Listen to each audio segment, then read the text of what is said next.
Argentine football association AFA তাদের ফ্যানদের সাথে মজা করা শুরু করছে। বিশ্ব ফুটবলে তারা একটা কৌতূহল সৃষ্টি করে দিছে।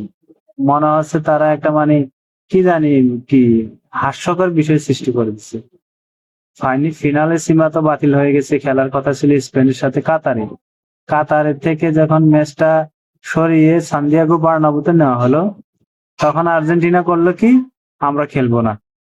হ্যাঁ, তখন উয়েফা বাধ্য হয়ে ম্যাচটা বাতিল করে দিল। তারপরে আসছে গুয়াতেমালার সাথে খেলার একটা নিউজ আসছিল, আজকে এখন শুনতে পাচ্ছি গুয়াতেমালার সাথে খেলবে না। যেই দলের নামগ্রাম আমরা শুনি নাই কখনো, তাদের সাথেও খেলবে না। সবশেষ এখন নতুন দুইটা দলের নাম ঘোষণা করা হবে, সম্ভবত কাদের সাথে খেলবে এরা এটা ভালো জানে। মানে মজা করা শুরু করছে সবার সাথে, ফুটবল যেন তাদের কাছে একটা হাস্যকর বিষয় হয়ে